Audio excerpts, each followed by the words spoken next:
후진국 문화가 뭐가 좋다는 거야? 여기 일본에서 대학 생활을 하고 있는 한 여학생이 있습니다. 최근 일본에서 선풍적인 인기를 끌고 있는 한국 문화에 대해 이해하지 못해 답답함을 호소하던 그녀는 돌연 한국행을 택했다고 하는데요. 대체 무슨 일이 있었던 걸까요? 오늘의 사연 지금 시작합니다. 안녕하세요. 저는 유즈키 아야라고 해요. 저는 도쿄대학교에서 경제학을 공부하고 있었죠. 매일 아침 같은 루틴을 따르고 있었어요. 6시 30분에 일어나서 간단한 아침을 먹고 첫 강의 시작 15분 전에 도착하는 거였어요. 항상 세 번째 줄에 앉고 있었는데 그 자리는 교수님 목소리가 잘 들리면서도 너무 자주 눈이 마주치지 않는 위치였거든요. 제 노트는 색상별로 구분되어 있었고 스케줄은 몇 주 전부터 미리 계획해두고 있었어요. 이 시스템이 저한테는 완벽했어요. 적어도 한류가 우리 캠퍼스를 강타하기 전까지는요. 처음에는 작은 변화로 시작됐어요. 몇몇 학생들이 서로 인사할 때 한국어 문구를 사용하기 시작했고 기숙사 여학생들은 밤늦게까지 한국 드라마를 보고 있었어요. 심지어 캠퍼스 서점에서도 한국어 책 코너가 생겼더라고요. 전 이 모든 걸 무시하려고 했어요. 그냥 몇 주 안에 사라질 또 하나의 유행이라고 생각하고 있었거든요. 하지만 점점 더 커져갔어요. 아야, 한국어 강의 신청했어? 어느 날 아침 강의 전에 제가 책상을 정리하고 있을 때 나옴이라는 동기가 신나서 제게 다가왔어요. 눈이 흥분으로 반짝이고 있었죠. 저는 고개를 저었어요. 그럴 시간 없어. 난 전공 공부에 집중하고 있거든. 나오미는 웃었어요. 항상 그렇게 진지하기만 하네. 일본에서 한국어는 이제 영어만큼 중요해지고 있어. 모두가 배우고 있다고. 그러더니 더 가까이 다가오며 말했어요. 게다가 번역 없이 BTS 가사를 이해한다면 정말 멋있지 않을까? 나오미는 미국에서 온 유학생이라 그런지 다른 문화에 대해서 개방적인 성격을 가지고 있는 것처럼 느껴졌어요. 저는 그냥 담담하게 미소 지었지요. 하지만 팝 음악이나 유행하는 언어는 제 5년 계획에 포함되어 있지 않았거든요. 몇 주가 지나면서 한국의 영향은 무시할 수 없게 됐어요. 복도에서는 K-팝 노래가 울려 퍼지고 있었고 식당에서는 한국 음식을 팔기 시작했어요. 심지어 교수님들도 강의 중에 한국 경제 모델을 언급하고 있었죠. 어느 오후 캠퍼스를 걷다가 한국 문화축제를 알리는 큰 포스터 앞에서 멈췄어요. 그 주변에는 세 줄로 학생들이 모여 있었고 다들 열심히 다양한 활동에 신청하고 있었어요. 이건 단순한 흥미가 아니야. 제 옆에서 조용한 목소리가 들렸어요. 돌아보니 제 경제학 지도 교수이신 타나카 교수님이셨어요. 한국 경제 모델에는 가치 있는 교훈이 있어 교수님은 계속 말씀하셨어요. 문화적 정체성을 유지하면서 이룬 그들의 급속한 성장은 정말 놀라워. 아마도 내 연구 관점을 넓히는 게 좋을 수도 있겠구나. 저는 존중의 뜻으로 고개를 끄덕였지만 속으로는 짜증이 나고 있었어요. 제 멘토까지도 이 유행에 휩쓸린 것 같았거든요. 그날 저녁 도서관에서는 공부에 집중할 수 없었어요. 몇 분마다 한국 드라마나 언어 연습에 대한 속삭임이 들려오고 있었어요. 제 옆 테이블에서는 학생들이 한글 쓰는 법을 배우는 교과서 같은 것을 보고 있었죠. 저는 책을 챙겨서 일찍 집에 가기로 했어요. 밖으로 나오니 봄바람이 얼굴에 시원하게 느껴지고 있었어요. 벚꽃이 주변에 흩날리고 있었는데 일본의 아름다운 문화를 상기시키는 광경이었죠. 우리만의 전통이 있는데 왜 다른 나라의 문화에 이렇게 매료되어 있는 걸까요? 기차역에 있을 때 게시판에 있는 우리 학교 전단지를 발견했어요. 교환학생 프로그램 서울에서 6주 경제학 및 문화연구. 제 눈이 의도한 것보다 오래 그곳에 머물러 있었어요. 작은 아파트에 돌아와 차를 마시며 공부로 돌아가려고 했지만 자꾸 교환학생 생각이 들고 있었어요. 이 한국 유행 뒤에 정말 의미 있는 무언가가 있는 걸까? 제 저항이 그저 고집일 뿐인 걸까? 핸드폰에 타나카 교수님의 메시지가 왔어요. 서울 교환 프로그램 신청 마감일이 금요일이야. 너를 추천해 놓았어. 비교 경제학 연구에 좋은 기회가 될 거야. 그 메시지를 오랫동안 보고 있었어요. 제 질서 정연한 삶에는 갑작스러운 외국 여행 같은 건 포함되어 있지 않았어요. 제 계획은 분명했거든요. 학위를 마치고 일본 금융회사에 취직해서 단계적으로 경력을 쌓는 것. 하지만 그날 밤 낯선 거리와 이상한 글자의 간판, 그리고 이해할 순 없지만 어쩐지 마음을 움직이는 음악에 대한 꿈을 꿨어요. 불안한 기분으로 잠에서 깼는데 마치 내 안에서 무언가가 바뀌고 있는 것 같았어요. 다음날 아침 첫 강의 전에 타나카 교수님 사무실을 찾았어요. 교환 프로그램에 대해서요. 제 목소리가 예상보다 차분하게 나왔어요. 신청하려면 정확히 무엇이 필요한가요? 교수님의 미소를 보니 이 질문을 기다리고 계셨던 것 같았어요. 교수님이 신청서를 건네주실 때 이상한 걱정과 설렘이 함께 밀려왔어요. 제 깔끔하고 정돈된 세계가 바뀌려고 하고 있었고 몇 년 만에 처음으로 알 수 없는 세계로 발을 내딛기로 선택하고 있었어요. 한국행 비행기는 부드럽게 착륙했어요. 인천공항을 창문 밖으로 바라보는데 제 심장이 쿵쾅거리고 있었어요. 벌써 모든 것이 너무 달라 보였죠. 표지판에는 저에게 작은 네모와 선처럼 보이는 한글이 써 있었어요. 비행기에서 내릴 때는 공기까지도 달라진 것 같았어요. 내가 정말 여기에 와 있다니 가방을 꽉 붙잡으며 저도 모르게 속삭이고 있었어요. 공항은 크고 현대적이었어요. 모든 것이 깨끗하고 정돈되어 있었고 세련된 디자인과 도움이 되는 디지털 표지판이 있었죠. 한국어는 대부분 읽을 수 없었지만 아래에 영어 번역이 있어서 다행이었어요. 화살표를 따라 짐을 찾으러 가는데 긴장과 설렘이 동시에 느껴지고 있었어요. 출구 근처에서 학교와 제 이름이 포함된 팻말을 들고 있는 여성분이 서 계셨어요.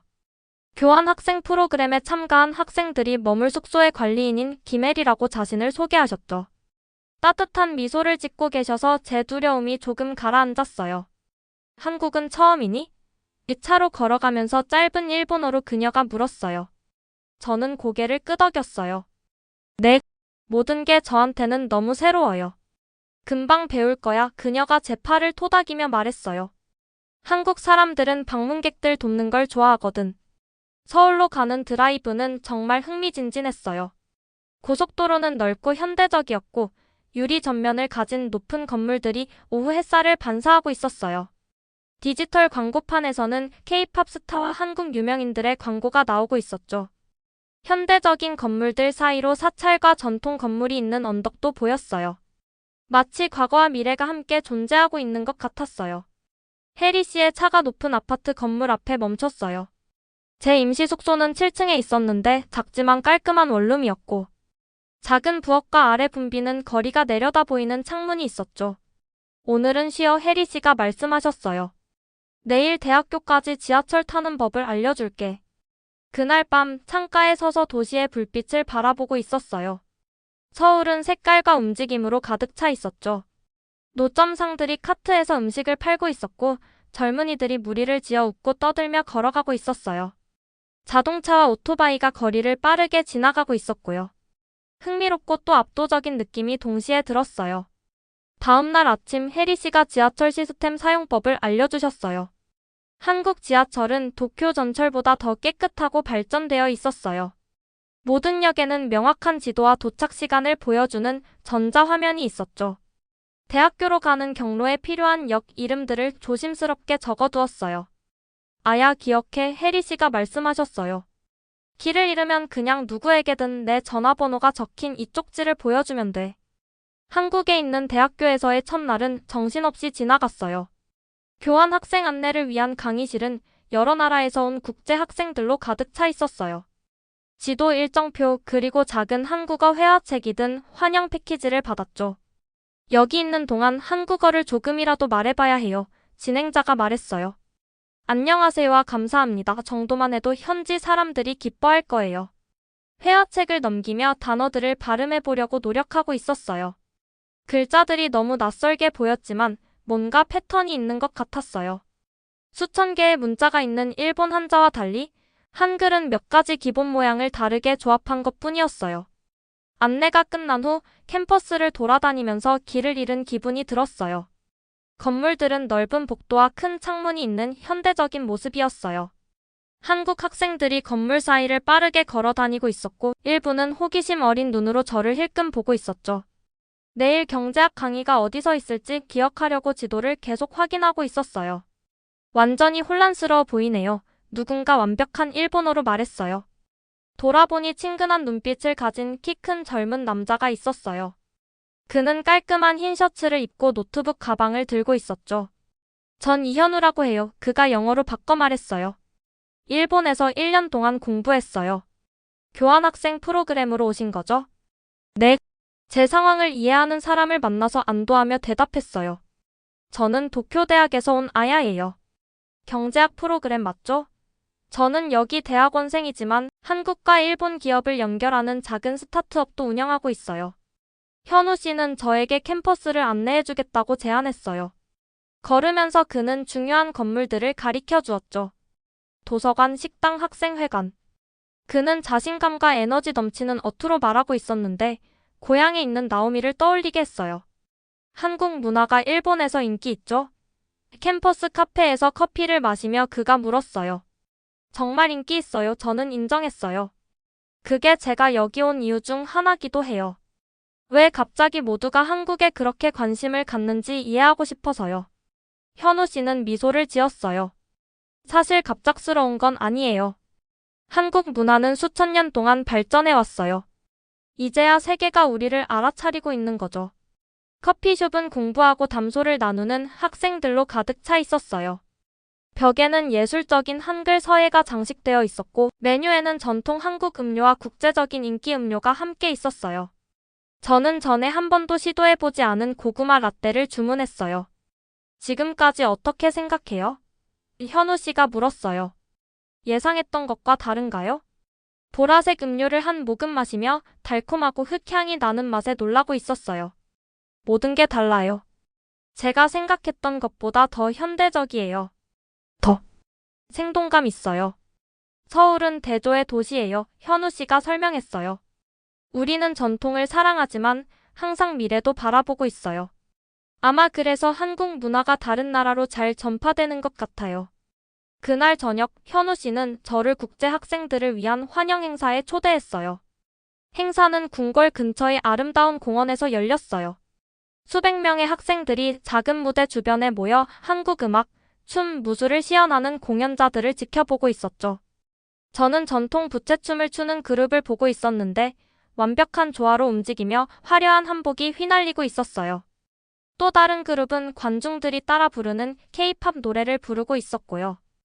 음식 노점에서는 한국 요리 샘플을 제공하고 있었어요. 매운 떡볶이, 맛있는 전, 달콤한 식혜 등이요. 제 또래로 보이는 한국 여학생이 작은 음식 샘플 쟁반을 들고 저에게 다가왔어요. 이거 한번 드셔보세요. 그녀가 수줍게 말했어요.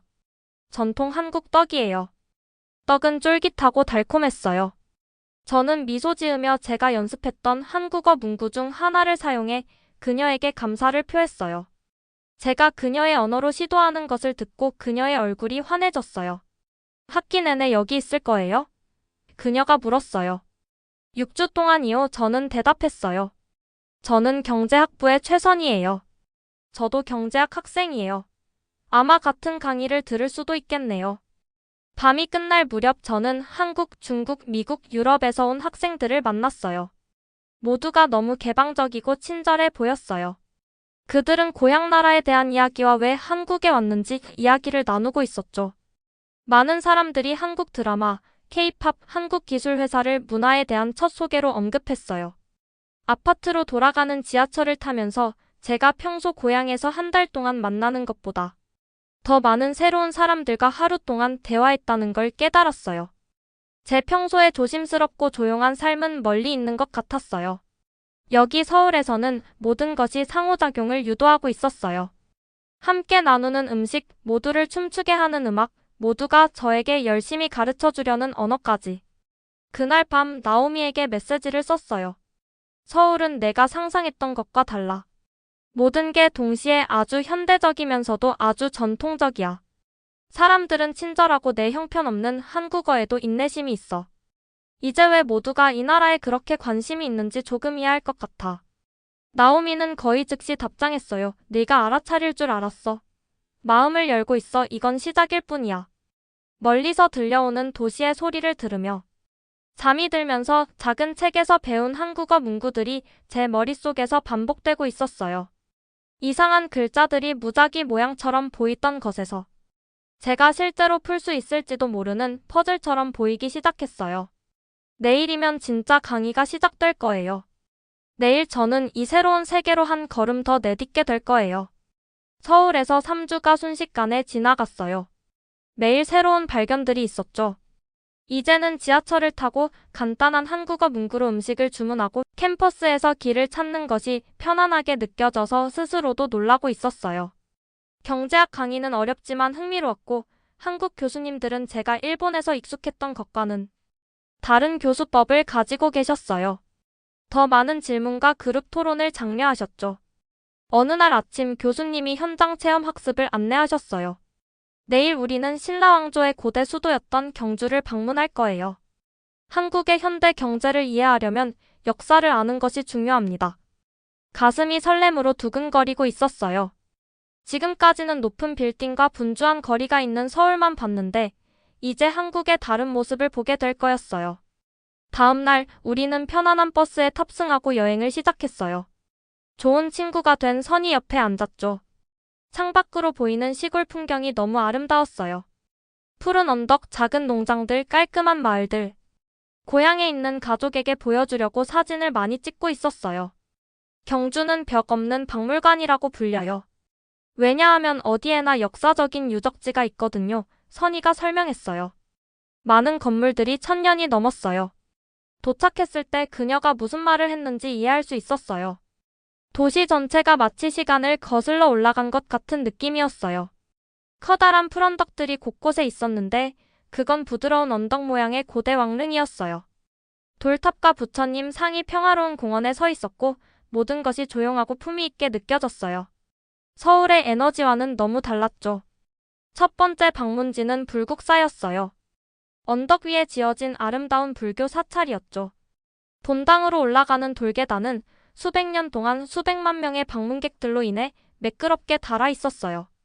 안에는 금빛 부처님 상이 고요한 명상 자세로 앉아 있었고 목조 건물들은 밝은 색상과 정교한 디자인으로 채색되어 있었어요. 이 사찰은 774년에 지어졌습니다. 가이드가 설명했어요. 돌다리와 석탑은 신라왕조 건축의 수학적 정밀함을 보여줍니다. 저는 석탑의 깔끔한 선과 완벽한 비율을 공부하고 있었어요. 그 스타일에 익숙한 느낌이 들었죠. 교토의 사찰들이 생각나네요. 연구 조교로 현장 학습에 참여한 현우 씨에게 말했어요. 하지만 디자인에 뭔가 다른 점이 있어요. 한국 전통 건축은 종종 수학적 조화와 깔끔한 선을 강조해요. 현우 씨가 설명했어요. 현대 한국 디자인에서도 같은 원칙을 볼 수 있어요. 단순함, 균형, 그리고 기능성이죠. 처음으로 한국의 고대 문화와 현대적 성공 사이의 연결점을 보기 시작했어요. 한국 기술에서 제가 감탄했던 정밀함과 한글 쓰기에서 점점 더 알아가고 있던 명확함이 깊은 역사적 뿌리를 가지고 있었던 거예요. 사찰을 둘러본 후 우리는 첨성대라는 천문대를 방문했어요. 아시아에서 가장 오래된 별 관측탑 중 하나였죠. 돌탑은 단순해 보였지만 놀라운 정밀도로 지어져 있었어요. 천문학자들은 이 탑을 사용해 별을 연구하고 날씨 패턴을 예측했습니다. 교수님이 설명하셨어요. 고대 시대에도 한국 과학이 얼마나 발전했는지 보여줍니다. 저는 돌탑 주변을 걸으며 이렇게 오래된 것이 어떻게 그런 정확도로 지어질 수 있었는지 감탄하고 있었어요. 이곳에 오기 전 제가 한국 문화에 대해 가졌던 좁은 시각을 생각하게 했어요. 저는 단지 표면만 봤던 거예요. K-팝과 한국 드라마 이제 그 아래의 깊이를 발견하고 있었죠. 그날 저녁 우리 그룹은 아름다운 오래된 식당에서 전통 저녁 식사를 즐겼어요. 우리는 낮은 테이블에 방석에 앉아 많은 작은 반찬들을 나눠 먹고 있었어요. 신선한 나물, 구운 고기, 그리고 맛있는 전. 분위기는 친근하고 편안했는데 두 학생이 민감한 주제에 대해 토론하기 시작할 때까지였죠. 일본은 한국에서의 역사적 행동을 더 명확하게 인정해야 해요. 한국 학생이 열정적으로 말했어요. 현대 일본은 과거 정부에 대해 비난받아서는 안 돼요. 일본 교환 학생이 답했어요. 테이블이 조용해졌어요. 저는 일본인 정체성과 점점 커지는 한국에 대한 호감 사이에서 불편함을 느끼고 있었어요. 우리나라들 사이의 아픈 역사는 제가 이전에 많이 생각해보지 않았던 것이었죠. 현우 씨가 제 불편함을 알아차렸어요.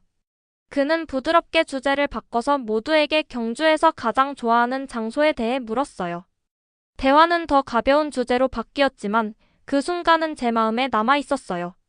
나중에 우리 그룹이 산책로를 걷고 있을 때 현우 씨가 제 옆으로 와서 걸었어요. 저녁 식사 때 어려운 순간이었죠. 그가 조용히 말했어요. 저는 고개를 끄덕였어요.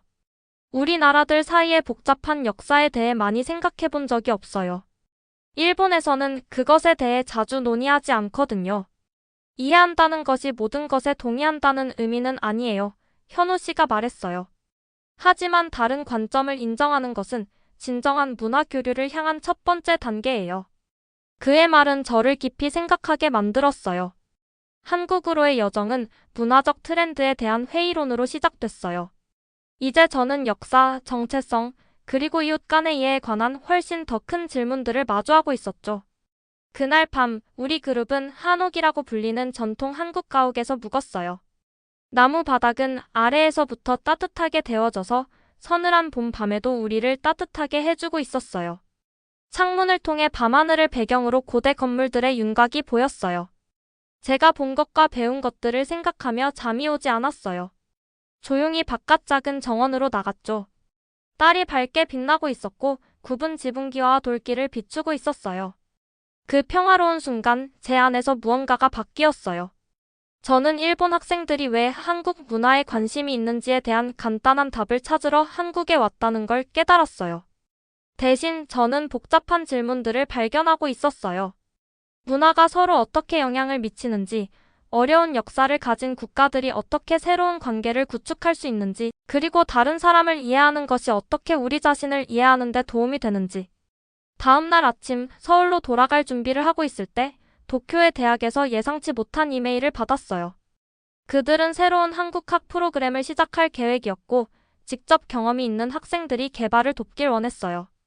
제가 돌아가면 참여하고 싶은지 물어보고 있었죠. 몇 주 전이라면 즉시 거절했을 거예요. 한국학은 제 신중한 경력 계획의 일부가 아니었으니까요. 하지만 지금 수세기의 한국 역사를 목격한 고대 건물들 사이에 서서 저는 이 새로운 기회에 끌리고 있었어요. 버스가 서울로 돌아가는 길에 현우 씨에게 이메일을 보여줬어요. 이건 아주 잘 어울리는 일이네요. 그가 미소 지으며 말했어요. 당신은 이제 양쪽을 다 이해하고 있잖아요. 일본인의 관점과 한국의 현실을. 아직 배우고 있는 중이에요.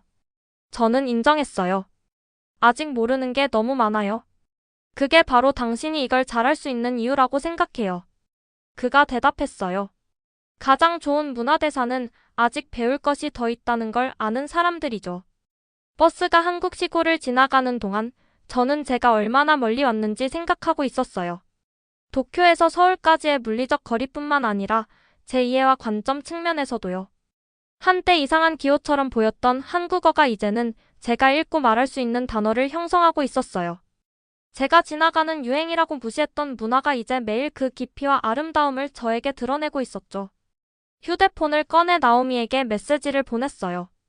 한국 문화가 왜 일본 학생들에게 그렇게 중요해졌는지 이해하기 시작했어. 단지 흥미뿐만 아니라 우리 자신과 세계에서의 우리 위치를 다르게 보는 것에 관한 거야.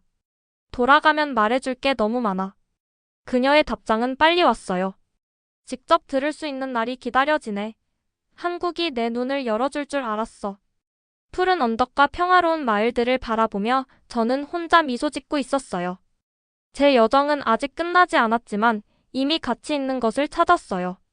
한국뿐만 아니라 제 자신의 가정과 그것을 넘어설 때 열리는 가능성을 보는 새로운 방법이요. 서울에서의 마지막 일주일이 너무 빨리 지나갔어요. 모든 경험과 모든 광경, 그리고 모든 소리를 간직하려고 노력하고 있었죠. 수백 장의 사진을 찍었고 가게 주인들과 한국어 문구를 연습하고 있었어요. 현우 씨와 선희가 추천한 모든 곳을 방문했고요. 이 놀라운 여정에 관한 어떤 것도 잊고 싶지 않았어요. 마지막 저녁에 현우 씨와 그의 한국 친구들이 한강 근처의 식당에서 작별 저녁 식사를 마련해 주었어요. 테이블에는 맛있는 한국 요리들이 가득했어요. 제가 좋아하게 된 익숙한 음식들과 처음 시도해보는 새로운 것들이 있었죠. 식당의 큰 창문을 통해 밤하늘 배경으로 빛나는 다리들과 함께 강이 아름다운 전망이 보이고 있었어요. 아야를 위해 현우 씨가 막걸리 잔을 들며 말했어요. 방문자로 한국에 와서 친구로 떠나는 아야를 위해 모두가 잔을 부딪혔어요. 감정의 물결이 저를 덮치는 것을 느꼈어요. 이 사람들은 단 6주 만에 저를 환영하고 가르치고 제 시각을 바꿔놓았어요.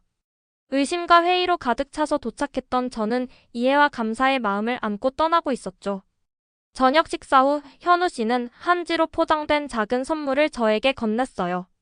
작별 선물이에요. 그가 설명했어요. 하지만 도쿄에 돌아갈 때까지 열지 마세요. 모든 것에 감사해요. 갑자기 수줍음을 느끼며 말했어요. 당신의 도움 없이는 한국을 이해하지 못했을 거예요. 이건 작별 인사가 아니에요. 그가 자신감 있는 미소로 대답했어요. 이건 인간관계의 시작이죠. 한국학 프로그램에서의 당신의 역할이 다시 한국으로 데려올 거라고 생각해요. 다음 날 아침 인천공항은 6주 전 도착했을 때와 완전히 다르게 느껴졌어요. 한국어 표지판이 더 이상 의문스러운 기호처럼 보이지 않았어요. 많은 간단한 단어와 문구들을 읽을 수 있었죠. 압도적으로 느껴졌던 공항이 이제는 친숙하고 길을 찾기 쉬운 곳이 되어 있었어요. 비행기에서 아래로 서울이 점점 작아지는 것을 바라보고 있었어요. 한강이 파란 리본처럼 도시를 가로질러 흐르며 옛것과 새것을 연결하고 있었죠. 이 여정 동안 제 안에서 얼마나 많은 것이 변했는지 생각했어요. 한국 문화가 일본에서 왜 인기 있는지에 대한 간단한 답을 찾으러 왔는데, 문화 교류, 공유된 역사, 그리고 우리가 다른 세계 사이에 세우는 다리에 대한 복잡한 통찰력을 가지고 돌아가고 있었어요. 드디어 도쿄의 작은 아파트로 돌아왔을 때 모든 것이 제가 떠났을 때와 똑같아 보였어요. 깔끔하게 정리된 책들, 조심스럽게 배열된 책상, 계획을 기록한 달력. 그러나 어떻게든 모든 것이 달라 보였어요. 아마 더 작게 느껴졌거나 단순히 제가 이전에 상상했던 것보다 더 큰 세계의 한 부분처럼 보였을 거예요. 조심스럽게 현우 씨의 선물을 풀었어요. 안에는 전통 한국 문양이 새겨진 아름다운 노트가 있었어요. 페이지를 넘기면서 제가 머무는 동안 만났던 모든 사람의 손글씨 메시지를 발견했어요. 한국어, 일본어, 영어로 쓰여진 메시지들이요. 경제학 강의의 김천수 교수님, 선의와 다른 한국 학생들, 환영 행사에서 만난 국제 학생들, 심지어 제 숙소 건물의 혜리 씨도 짧은 메모를 남겨주셨어요. 마지막 페이지에는 현우 씨의 메시지가 한국어와 일본어로 적혀 있었어요. 문화간의 가장 좋은 다리는 양쪽 해안에 모두 서본 사람들에 의해 지어집니다. 다음 날 아침, 우리가 좋아하는 캠퍼스 카페에서 나오미를 만났어요. 제가 도착했을 때 그녀는 벌떡 일어나 저를 꽉 안아주었어요. 달라 보여 밝은 미소로 내 얼굴을 살펴보며 그녀가 말했어요. 더, 뭐랄까, 열려있는 느낌? 저는 웃었어요. 그런 게 보이기라도 해? 당연하지. 이제 한국에 대한 모든 것을 말해봐. 다음 1시간 동안 서울의 에너지와 경주의 아름다움에 대한 이야기를 나누었어요. 한글 쓰기의 정확한 우아함과 그것이 어떻게 한국의 혁신을 반영하는지 설명했고, 최첨단 기술과 함께 존재하는 전통에 대한 깊은 존중을 설명했어요. 이야기를 할 때마다 나오미의 눈이 커지고 있었어요. 한국에 반한 것 같네. 그녀가 놀렸어요. 반한 게 아니라 그녀를 정정했어요. 존중하게 됐어. 그건 달라. 이후 몇 주 동안 한국학 프로그램 개발에 뛰어들었어요. 대학위원회는 제 직접적인 경험과 통찰력에 감명을 받고 있었죠. 제 경제학 배경은 한국의 비즈니스 혁신과 경제 성장에 관한 강의를 만드는 데 도움이 되었어요. 회의적인 태도에서 이해로 가는 제 개인적인 여정은 처음에 제가 가졌던 의심을 공유할 수 있는 다른 일본 학생들을 위한 프로그램을 디자인하는 데 도움이 되었어요.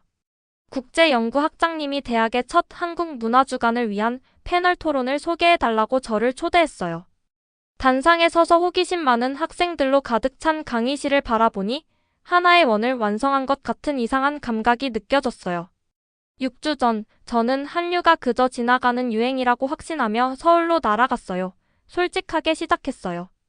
제가 틀렸어요. 제가 발견한 것은 깊은 역사적 뿌리와 미래 지향적 혁신을 가진 복잡하고 활기찬 문화였어요. 일본에서 한국 문화의 인기는 단지 흥미에 관한 것이 아니에요. 그것은 공유된 역사와 미래 가능성을 가진 이웃 간의 의미 있는 연결을 위한 기회예요. 제가 말하는 동안 몇몇 교수님들이 관심 있게 고개를 끄덕이는 것을 알아차렸어요. 나오미는 앞줄에서 격려하는 엄지를 들어 보였고, 그리고 강당 뒤쪽에 조용히 들어서는 익숙한 인물이 있었어요. 이 행사를 위해 날아온 현우 씨였죠. 이후 학생들이 질문을 하며 저를 둘러싸고 있었어요. 많은 학생들이 한국학 강의에 등록했다고 말했어요.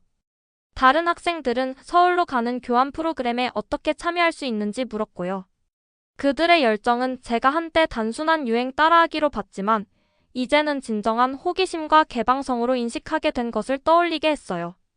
행사가 끝나고 현우 씨, 나오미, 그리고 저는 캠퍼스 벚꽃 정원에 앉아 있었어요. 분홍색 꽃잎이 부드러운 눈처럼 우리 주변에 떨어지고 있었죠. 앞으로 계획은 뭐예요? 현우 씨가 물었어요. 여전히 경제학 연구원이 되고 싶은가요? 저는 고개를 끄덕였어요. 네, 하지만 동아시아의 문화 경제학과 혁신에 초점을 맞출 거예요. 문화 교류가 한국과 일본 간의 비즈니스 발전에 어떤 영향을 미치는지 연구하기 위해 대학원을 신청하고 있어요. 나오미가 웃었어요. 회의론자에서 전문가로.